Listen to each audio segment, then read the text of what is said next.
Salgareda, auto con 5 ragazze a bordo esce di strada e finisce in un fossato, muore un 22enne di 90 di Piave, in fin di vita 2 amici, comunità sotto shock. DPCM e Movida, caos sulla chiusura di piazze e vie, nel documento definitivo stralciata la parola sindaci, primi cittadini comunque contrari, intanto bar e locali accusano poca chiarezza sulle nuove regole. I primi cittadini non si chiamino fuori dalla partita, così il prefetto di Treviso che si dice sorpresa della reazione dei sindaci, mercoledì vertice prefettura. Intanto oggi altri 200 nuovi contagi nella Marca e primo posto letto di terapia intensiva occupato al Cafoncello, il nuovo obiettivo dichiarato del governatore Zaia, tamponi rapidi H24 negli ospedali. Le palestre e piscine iniziano una settimana cruciale per evitare lo stop, 7 giorni per controllare il rispetto delle misure anti-Covid, i gestori dicono chi è in regola pagherà anche per gli altri? Assalto esplosivo, uno sportello bancomat a Motta di Livenza, solo danni e niente bottino, la carica usata dai banditi non è sufficiente a scardinare completamente la struttura. Basket, la De Longhi, Treviso subisce la terza sconfitta consecutiva battuta da Brindisi dopo essere stata in vantaggio anche di 15 punti all'intervallo. Telespettatori di Antena 3, buonasera e ben ritrovati. Il telegiornale di Treviso è dunque in primo piano, l'avete visto e sentito dai titoli, la cronaca della tragedia che si è consumata nella tarda serata di ieri a Salgareda, una vettura con 5 ragazzi a bordo, una curva, un fossato, un 22enne Nicolò che perde la vita e altri 2 amici sono in fin di vita.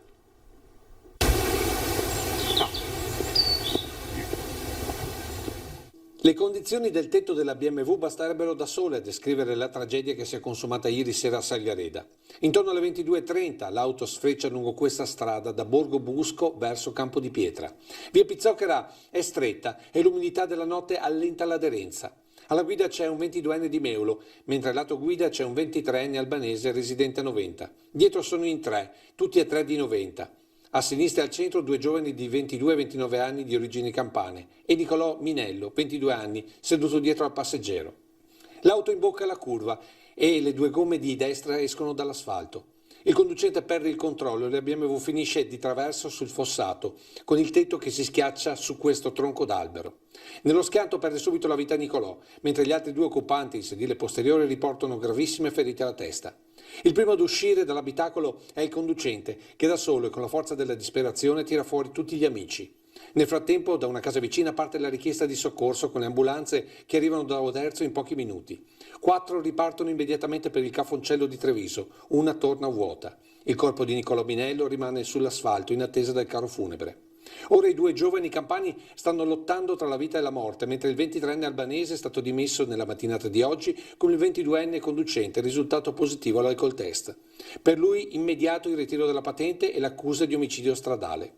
Una strada stretta, via Pizzocchera, dove ci dicono i residenti il rettilineo da Busco fa arrivare qui i veicoli a velocità sostenuta, ma per una singolare norma non si possono mettere dei rallentatori. Fuori dai centri abitati i rallentatori, lo do anche come informazione, non possono essere messi proprio perché per esempio per i soccorsi delle ambulanze, dei vigili del fuoco, in queste strade rallentatori non ne possiamo mettere.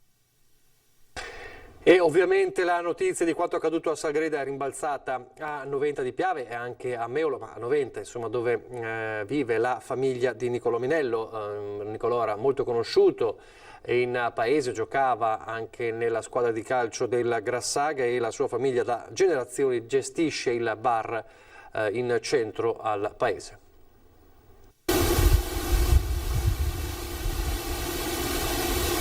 I fiori bianchi del sindaco di Salgareda per ricordare il giovane Nicolò Minello nel punto dove ha perso la vita ad appena 22 anni. Vicino occhiali rotti, pezzi d'auto, una scarpa che galleggia sull'acqua mista a gasolio, mentre sulla sponda i resti di una pizza, forse l'ultima immagine di allegria in una serata finita in tragedia. Una comunità profondamente scossa, quella di Noventa, per lo schianto di via Pizzocchera. Sgomento per la giovane vita stroncata ed apprensione per gli altri 2 giovani che stanno lottando tra la vita e la morte. Abbiamo perso una giovane vita noventana e questo ci rende molto tristi, anzi approfitto anche pubblicamente di fare condoglianze alla famiglia a nome di tutti i noventanni, visto che era anche una famiglia conosciuta, è una famiglia conosciuta a Noventa perché gestisce un bar storico di Noventa di Piave. E lo storico bar da Rolando oggi aveva le serrande abbassate. Nicolò era il nipote di Pietro Perissinotto e con il papà stava progettando di continuare la tradizione aprendo un bar a Jesolo, dove aveva lavorato prima dell'impegno attuale per un'agenzia immobiliare di San Donà. Estroverso, simpatico, amante della vita e legatissimo alla sorella Alessandra, aveva un'autentica passione per il calcio. Dopo aver giocato con il Meolo e il Ponte Carbaldo, era attualmente in forza al Grassaga, dove, nonostante i limiti del Covid, non perdeva un allenamento. Un vero e proprio legame con i compagni che oggi attraverso la società hanno voluto salutare così il loro Mine. La tragedia di Salgareda e Noventa, adesso torniamo a parlare del coronavirus. Subito allora il bollettino dei contagi, quello serale, che indica nelle ultime ore 149 nuovi positivi in Veneto, ma guardiamo allora il dato trevigiano, 17 nelle ultime ore, vanno a sommarsi ai 183 della notte per un totale di 200 nuovi contagi nella Marca nelle ultime 24 ore, quindi resta il dato ormai costante di questi giorni molto alto. Un altro dato da osservare con attenzione, un primo, chiamiamolo così, campanello d'allarme, riguarda, lo vedete nella sezione del ricoveri in terapia intensiva, più 7 in Veneto, ma ecco che dopo settimane, mesi insomma di assenza di posti letto occupati in terapia intensiva negli ospedali trevigiani, ecco che c'è il primo caso di posto letto occupato nell'ospedale di Treviso in terapia intensiva. Questo per quanto riguarda i contagi. Tra i contagi di oggi, tra i 200 contagi insomma delle 24 ore, non ci sono nuovi cluster, fa sapere l'ULS 2, circa il 40% dei positivi sintomatico. Ricorderete il caso del matrimonio nel Montebellunese, bene, i positivi in questo caso sono saliti a 27 su 80 invitati. Intanto c'è il fronte del DPCM, ci arriveremo fra pochissimo, un po' lo scontro istituzionale tra sindaci e governo sul DPCM. Vi ricordo allora, a proposito del DPCM, il sondaggio che abbiamo lanciato già nelle nostre dirette di oggi, e sapete che c'è questo ultimatum alle palestre, una settimana per capire se devono restare aperte o meno. Allora vi stiamo chiedendo, ultimatum alle palestre, devono chiudere? 0422 162 6691.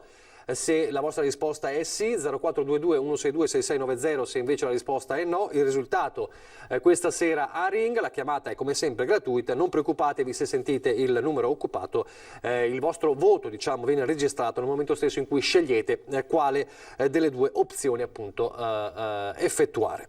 Allora dicevamo lo scontro sul DPCM che riguarda sostanzialmente a livello istituzionale sindaci e governo e quindi di fatto anche la prefettura. Si profila un braccio di ferro su questo e riguarda la chiusura di piazze e vie.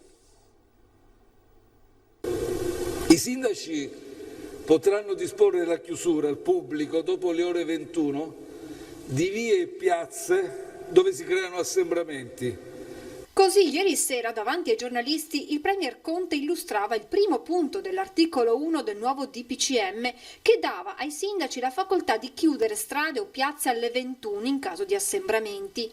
Dava perché nel testo definitivo la parola sindaci non compare più, creando un vuoto relativo a chi spetterà ora la decisione di prendere un simile provvedimento.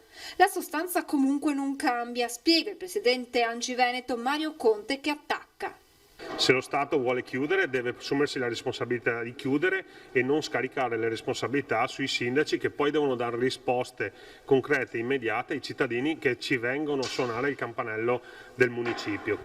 Una forma di autonomia che non convince i sindaci perché per attuarla, spiega Conte, ai primi cittadini devono anche essere dati dal governo gli strumenti per mettere in atto i controlli richiesti. Però deve essere seguita da degli strumenti che ci consentono anche di poter monitorare e attuare quelle che sono delle iniziative molto forti per il nostro territorio. Noi crediamo che in questo momento, soprattutto nelle nostre zone, ci siano le condizioni per poter continuare a lavorare in sicurezza e quindi non vogliamo assumerci responsabilità di questo tipo che graverebbero tantissimo sull'economia delle nostre aziende. Io credo che lo Stato che sta gestendo questa situazione debba dare strumenti ai sindaci per poter collaborare attivamente alla gestione sanitaria di questa emergenza. Non basta semplicemente delegare la possibilità di chiudere i locali. La volontà dei sindaci quindi è quella di proseguire quanto fatto in questi mesi, ovvero l'azione di informazione nei confronti dei loro concittadini. Noi continuiamo l'azione di sensibilizzazione, noi continuiamo questa grande sinergia con le attività produttive, con le associazioni di categoria, con i cittadini per sensibilizzare, per far capire l'importanza di seguire le regole, l'importanza di utilizzare mascherina, il distanziamento sociale, sanificare le mani, però se lo Stato decide di chiudere deve assumersi la responsabilità e non può scaricare nei sindaci questo onere. Noi non siamo dei parafulmini dei problemi di questo governo. Non solo il sindaco di Treviso e il presidente Anciveneto Conte, anche gli altri primi cittadini dei centri più importanti della Marca, da Castelfranco a Montebluna a Conegliano, sono allineati su questa posizione. Senza condivisione, aspettando conferenze stampa alla domenica sera, portano a queste situazioni di incertezza che si sommano ad altre situazioni di incertezza e creano un po' di caos. C'è qualcosa di surreale, credo sarebbe molto più importante invece fare un appello ai cittadini, alla responsabilità dei cittadini, perché quando si entra in un bar il problema non è se il bar chiude a mezzanotte, il problema è capire come si comporta la gente. Credo forse sarebbe più efficace potenziare l'azione di controllo delle forze dell'ordine pubblico. Ad aver aumentato le incertezze proprio il primo punto dell'articolo 1 del decreto, dove scompare la parola sindaci, inizialmente però chiamati in causa dal Premier Conte. Inizialmente sembrava che dovesse farlo il sindaco e poi evidentemente da confronti hanno tolto questa parola sindaco, adesso non si sa se lo fa il sindaco, se lo fa il prefetto, se lo fa un'ordinanza regionale e poi conseguentemente chi controlla questa cosa. Dobbiamo capire un attimo come comportarci, soprattutto noi sindaci. Dispiace che per l'ennesima volta vengano scaricate sui sindaci alcune scelte fondamentali che noi riteniamo devono essere prese dal governo. Stiamo verificando chi deve fare cosa e poi soprattutto in un momento come questo, che è un momento di grande difficoltà, abbiamo attività economiche che hanno ripreso da poco, che stanno cercando di rimanere in piedi a livello economico e ci ritroviamo che per un'altra volta sono alla mercé di incertezze. Da parte dei sindaci comunque nessuna volontà di chiudere, piuttosto quella di sensibilizzare i propri concittadini perché un nuovo lockdown, dicono, sarebbe devastante. Per sensibilizzare sia i gestori che gli avventori del rispetto delle regole, perché altrimenti dobbiamo intervenire. Dobbiamo trovare il giusto connubio tra il rispetto delle regole sanitarie e la possibilità di queste attività commerciali di sostenersi.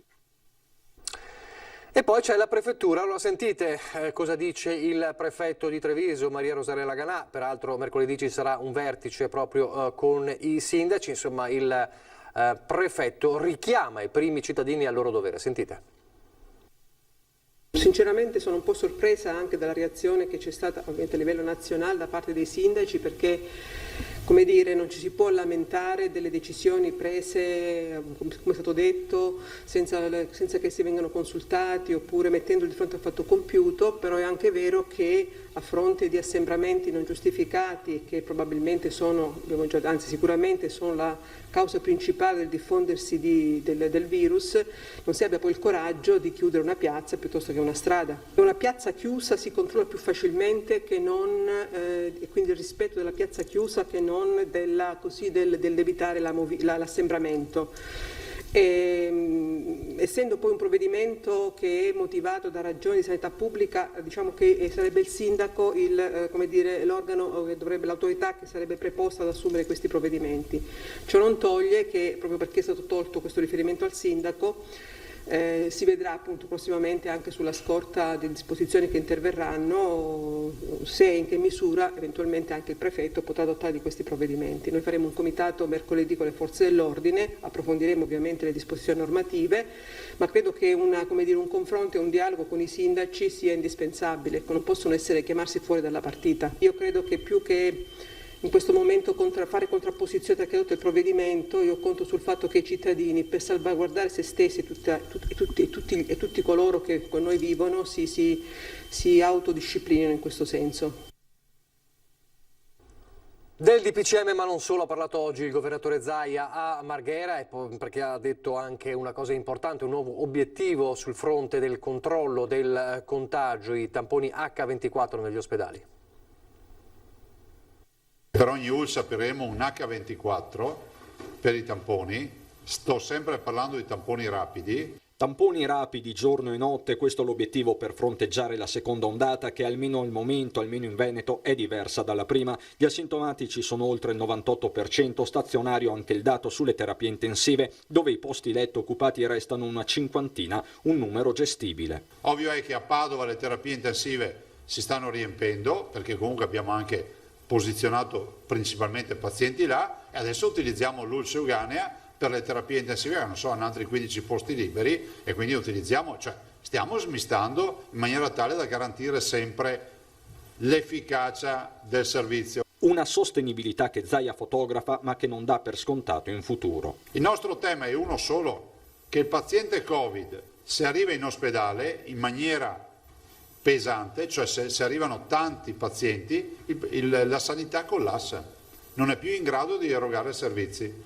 C'è poi il nuovo DPCM con l'ulteriore stretta su locali e sport. Penso che questo DPCM, ho l'impressione che sia solo un riscaldamento a bordo campo, nel senso che non ha introdotto grandi rivoluzioni. Come sul tema della scuola, con il DPCM che parla di orari sfalsati per gli ingressi, modalità dice Zaia più utile per le zone metropolitane che di provincia, dove i trasporti sono fatti di coincidenze e lunghe tratte. Da qui il tema della didattica a distanza, seppure limitata per le scuole superiori. Cercheremo di studiare assieme all'ufficio scolastico regionale una soluzione, però dovrà essere, come si dice, compatibile con le nostre caratteristiche territoriali. Ed è sempre Zaia a porre una questione di metodo all'esecutivo in tema di restrizioni, anche per evitare quanto successo con le zone rosse di Alzano e Nembro in Lombardia. Qualora avessero la minima notizia della necessità di restringere, sia fatto obbligo al Ministro della Salute di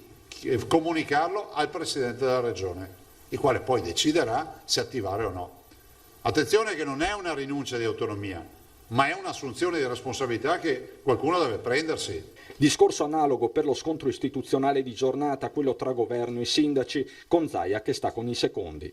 Se tu vuoi invocare gestione e regia nazionale la devi fare fino in fondo, non è che puoi dire uno ti do le competenze ma non ti do gli strumenti. Avendo le forze di polizia una regia e una catena di comando nazionale, non si capisce per quale motivo il povero sindaco debba rendersi responsabile dell'evacuazione delle piazze.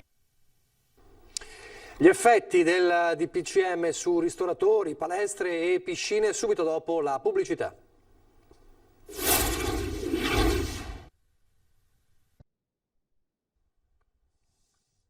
Rieccoci in studio in diretta, allora ritorniamo a parlare del DPCM, le nuove regole per bar e ristoranti.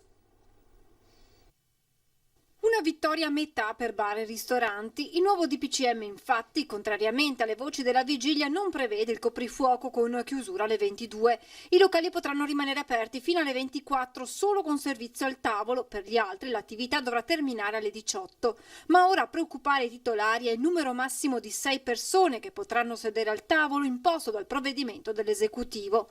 E tra gli addetti ai lavori c'è molta confusione. Tante, troppe normative che cambiano in continuazione, spiegano. 6 per tavolo, però non è specificato se uno ha un battesimo, una cresima di 30 persone, una tavolata unica distanziata 1 metro dall'uno all'altro. Possono stare o non possono stare? Questo è il discorso, non lo sappiamo. Vi mette in difficoltà questo? Sicuramente che mette in difficoltà, ma non noi, i clienti stessi. I clienti stessi sono in difficoltà, perché ci telefonano e dicono: ma come ci potete sistemare? Ma com'è la storia? Ma possiamo venire? Non possiamo venire? Ci sta rendendo sempre più difficile la vita, il lavoro. Speriamo che la gente non abbia paura di tutto ciò, che prenda coraggio sia di quello che ha davanti, e sia, per carità, di vedere il lato positivo, che le soluzioni ci sono. Ci sono poi i bar, a cui la preoccupazione maggiore riguarda i clienti abituali, ovvero coloro che lavorano negli uffici, la cui presenza è fondamentale per la sopravvivenza di questi locali, ma che rischia di venir meno se continueranno il loro lavoro da casa in smart working, come prevede il DPCM. In città lavoriamo tutti grazie anche agli uffici, soprattutto, quindi se colpisce anche già, se va a toccare gli uffici, tutte le attività come il bar, i ristoratori, siamo tanto colpiti. Quello è. Vi preoccupa il futuro? Ci preoccupa tanto il futuro, anche perché non si vede nessuna luce, quindi ci preoccupa tantissimo. Preoccupazioni e anche rabbia per l'ultimatum a palestre e piscine. Non sappiamo cosa succede per palestre come la nostra, che sono in regola a livello di protocollo già da che abbiamo riaperto tra maggio e giugno. La domanda è: gli altri come sono messi? E se per caso non si riesce a rientrare e mettersi in regola, chiuderanno tutte le palestre, anche la mia, che in realtà noi lavoriamo una persona alla volta già da sempre? Non si sa. Sono tempi sempre più incerti per il mondo del fitness, palestre e piscine. Graziate dall'ultimo DPCM saranno sotto esame per una settimana per valutare se tutte si sono adeguate ai protocolli di sicurezza. Questo è il compromesso che si è trovato all'interno del governo. Insomma, la decisione sembra solo rinviata. L'unica cosa a essere certa è l'ansia degli operatori del territorio. Tra ieri sera e stamattina siamo in chat continua e siamo stati sommersi dalle telefonate, dai messaggi preoccupatissimi dell'associazione. Eppure il virus sembra aver risparmiato impianti e centri sportivi. Solo Axi riunisce in Veneto 1000 soggetti, tante le palestre. In 1000 associazioni abbiamo avuto 2 casi nella stessa associazione, cioè 180.000 soci, 2 casi di positività asintomatica. Stesso copione nelle piscine, dove i costi nei mesi sono lievitati. I regimi a cui stiamo lavorando sono regimi che ci mettono in grossa sofferenza, perché dobbiamo lavorare con un numero ridotto di persone, quindi con incassi nettamente inferiori. Nessuno in definitiva si può permettere un altro stop. Un bel crollo. Siamo sopravvissuti al primo lockdown, non so come andrà questo secondo lockdown. E adesso torniamo alla cronaca con l'assalto esplosivo nella notte a Motte di Livenza ai danni dello sportello Bancomat della Banca di San Biagio del Veneto Orientale. La banda, composta presumibilmente da 3-4 persone, ha piazzato però una carica di esplosivo non sufficiente a scardinare completamente la struttura e poter così rubare il contenuto in denaro. I danni ci sono stati, li vedete, insomma, anche ingenti, ma niente bottino per i malviventi che si sono dati dunque alla fuga. Le indagini sono affidate ai carabinieri arrivati sul posto dopo l'entrata in funzione degli allarmi. Al vaglio le immagini delle telecamere di sorveglianza. E adesso il basket con la De Longhi, terzo KO consecutivo, spreca un vantaggio di 15 all'intervallo contro Brindisi e perde alla fine di 16.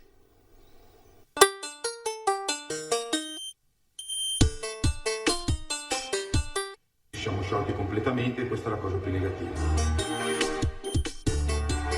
Due De Longhi opposte, la versione cestistica del Dr. Jekyll e Mr. Hyde. La prima, quella che mette sotto Brindisi nella casa dell'avversario, lasciandolo addirittura a soli 12 punti nel secondo quarto e portando il vantaggio a più 15 alla fine del primo tempo. E poi la seconda, quella totalmente svuotata, che al rientro dagli spogliatoi subisce la rimonta senza reagire, facendosi raggiungere e sorpassare con parziali pesanti e lasciando il parquet sotto di 16. Terzo KO consecutivo. Max Menetti a fine gara è diplomatico, una sfinge che non tradisce l'inevitabile rabbia. Abbiamo fatto 20 minuti ottimi sotto tutti e 2 i lati del campo, nel senso che avevamo fatto una prestazione difensiva solida e anche in attacco avevamo visto delle belle cose. Il ritorno di Brindisi era una cosa che dovevamo aspettarci, ci ha trovato quasi impreparati quando era matematico che la squadra di casa sarebbe tornata con un altro piglio. Non si salva sostanzialmente nessuno, compreso il coach, e lo sa benissimo lo stesso Menetti, chiamato a un gran lavoro per evitare di percorrere un tunnel di crisi già imboccato. L'arrivo in settimana del nuovo acquisto Sokolowski per sopperire al fallimento della scommessa Tyler Cheese non può bastare. Serve ritrovare fiducia nei propri mezzi, prima che sia troppo tardi. Adesso le notizie dal Bellunese. Apriamo con l'aggiornamento coronavirus di questa sera che registra un boom di ricoveri Covid tra gli ospedali di Belluno e Feltre. Sono 47 complessivamente, a cui si aggiungono 6 ricoverati nell'ospedale di comunità di Alano di Piave. Sono 2 pazienti Covid positivi in terapia intensiva, il dato che è sempre da monitorare. 2 decessi nelle ultime 24 ore, 2 pazienti di 94 e 80 anni che erano ricoverati nei reparti di malattie infettive del San Martino di Belluno. Il punto poi anche odierno non solo sui contagi ma anche sul DPCM con il direttore del Dipartimento di Prevenzione dell'ULSS Dolomiti, Sandro Cinquetti. Un DPCM volto a ridurre le occasioni di contagio da un lato, dall'altro a sensibilizzare i cittadini su una situazione che richiede massima attenzione. Sandro Cinquetti, direttore del Dipartimento di Prevenzione dell'ULSS Dolomiti, analizza il documento che a tutti gli effetti conferma la bontà del protocollo che l'azienda sanitaria, di concerto con i sindaci e la prefettura, ha messo in atto per contrastare il focolaio sempre attivo in Cadore, Comelico e Ampezzano. Mi sembra che il DPCM nazionale abbia un po' questo significato, cercare di trovare l'equilibrio non sempre facile tra l'esigenza di far continuare a vivere la società con quella di far porre ai cittadini la massima attenzione a una situazione molto delicata che è quella che stiamo vivendo. Nel Bellunese d'altronde da una casistica limitata a 5, 6, 10 casi al giorno con positività emergente, in un mese e mezzo i contagi sono 6 volte tanto e hanno causato difficoltà per la presa in carico dei positivi e dei contatti stretti. Passando da 10 a 60 casi al giorno nel giro di circa un mese, abbiamo dovuto riadattare la squadra per accelerare questi tempi. Abbiamo avuto qualche difficoltà, ma stiamo recuperando.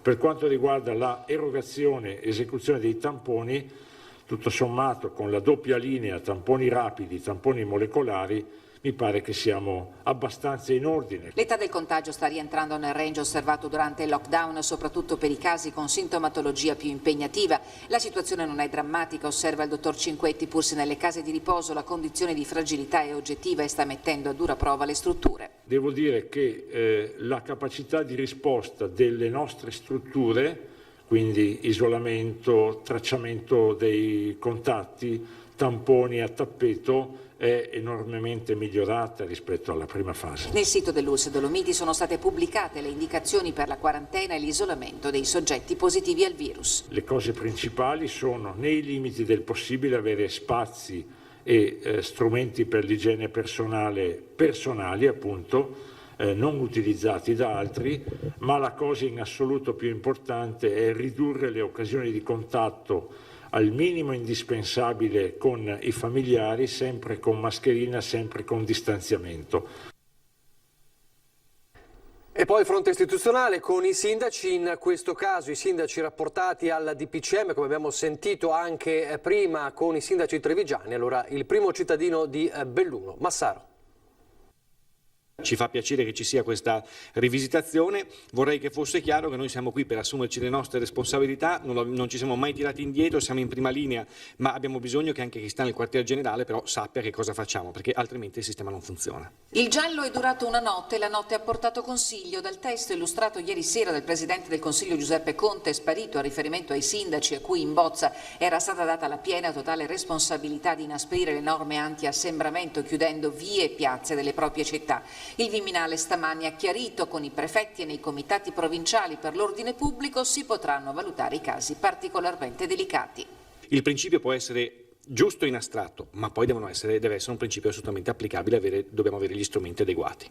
La levata di scudi dei primi cittadini rappresentati da ANCI ha sortito l'effetto sperato. Non ci siamo mai sottratti alle nostre responsabilità e per mesi abbiamo chiesto autonomia di spese e assunzioni fondamentali. Con quella norma ci imponevano di fare i chirurghi armati di cacciavite e carta vetrata, afferma Massaro, che comunque osserva l'impennata dei contagi in città. Credo che in questo momento ci sia una grande necessità di maggiore attenzione da parte di tutti noi e dobbiamo assolutamente guardare alle case di riposo e agli ospedali, che credo che siano i punti in questo momento più critici. Gravissima la sofferenza con gli ospiti delle case di riposo. Stamattina la Sersa di Belluno ha accolto 7 anziani trasferiti dalla casa di riposo di Ponte nelle Alpi. Già adesso siamo in gravissima sofferenza con gli ospiti delle case di riposo, non perché siano ammalati gli ospiti, ma perché si sono ammalati, ahimè, gli operatori, e gli operatori sono insostituibili e quindi abbiamo un'enorme necessità, di poter ricollocare i nostri ospiti altrove. Quindi è un problema molto grosso, se i contagi si allargeranno ulteriormente in tempo molto breve entreremo in crisi. Tanti temi questa sera a Ring con Ferdinando Avarino dalle 21:15. Ci saranno Roberto Rigoli, direttore della microbiologia di Treviso, e poi il ministro per i rapporti con il Parlamento Federico D'Incà, quindi il professor Rigoli, dottor Rigoli, Federico D'Incà, poi la politica con Giovanni Tonella del Partito Democratico, Alberto Villanova della Lega, e poi i gestori protagonisti del DPCM, Tommaso Costalonga, titolare di un bar a Venezia, Giacomo Sala, titolare di una palestra invece a Montebelluna, e poi le farmacie, i vaccini, la questione vaccinazioni con Franco Gariboldi Muschietti, presidente di Farmacie Unite. Ci sarà poi anche l'esito del sondaggio sulle palestre, devono chiudere sì oppure no. Adesso vi lascio al meteo, arrivederci.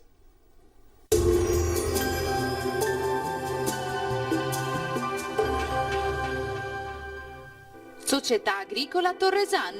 Dai nostri animali nati e allevati nel cuore del Montello produciamo solo carni e salumi genuini. Nuova apertura a Ponzano Veneto.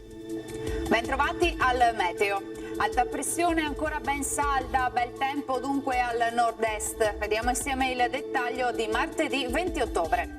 Sul Veneto sarà asciutto e stabile, anticiclone però è sinonimo anche di nebbia. Ecco che al mattino saranno probabili nubi basse e foschie in pianura e nelle valli. In successivo progressivo dissolvimento lasceranno quindi spazio a un cielo sereno o al massimo poco nuvoloso. Qualche annuvolamento a ridosso dei rilievi nel pomeriggio. Dopo il tramonto nuovi banchi di nebbia sulle aree pianeggianti. Temperature sopra la media stagionale, minime fino a 10 gradi, massime invece tra i 14 e i 18 gradi all'incirca. Ci spostiamo ora sul Friuli Venezia Giulia, anche qui sarà per lo più soleggiato, locali addensamenti nuvolosi ma in genere senza piogge. Temperature minime tra 8 e 11 gradi, massime sui 16-18 gradi. Infine uno sguardo alla situazione del Trentino Alto Adige, bel tempo, salvo per locali riduzioni della visibilità, specie al mattino. Temperature minime sui 5-6 gradi, massime invece sui 16-17 all'incirca. Dal meteo per ora è tutto, vi auguro un buon proseguimento in compagnia di Antenna 3. Arrivederci.